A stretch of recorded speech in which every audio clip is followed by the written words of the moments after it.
Oddahnite si, tu smo. Sejem Alpe Adria, turizem in prosti čas. Torej, če tudi jaz začnem današnjo predstavitev naših aktivnosti z rezultati lanskega leta, lahko povem, da je leto 2014 absolutno rekordno leto, kar zadeva fizične kazalce. Ocenjujemo, da smo za 11% presegli rezultat leta 2012, kar zadeva število nočitev, prihodi pa so se povečali za 9%. No, s temi rezultati smo seveda zelo zadovoljni in moram povedati, da tudi vse te aktivnosti, ki so bile navedene strani direktorja, ki potekajo v tem okolju, kjer se danes nahajamo, pripomorejo vsem temu. Tukaj so kongresi.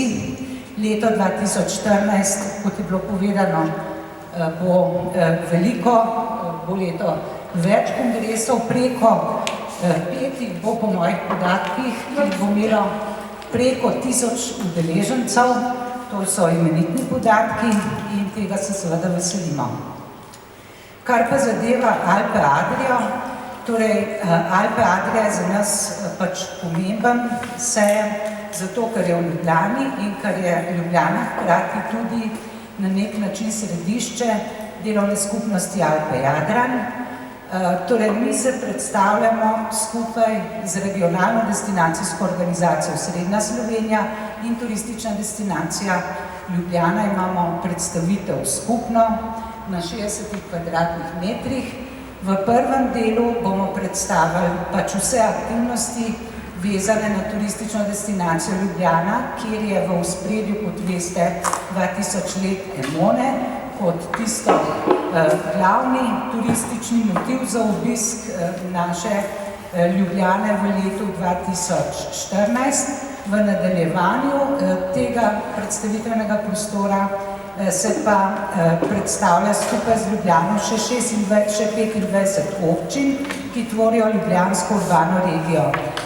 Naj spomnim, od leta 2011 povezujemo turistično ponudbo vseh 26 občin v okviru ljubljanske urbane regije oziroma Srednje Slovenije in to je tudi možnost, da kljub temu, da se na nivoju države ni našlo sistemskega vira financiranja za nadaljnji razvoj regionalnih destinacijskih organizacij oziroma za povezovanje turistične ponudbe, obstaja možnost, našli smo modus skupaj z vsemi temi občinami in se odločili, da ne glede na dejstvo, da tega vira za tovrstno financiranje ni, sami združujemo sredstva za aktivnosti, ki jih tudi določamo sami.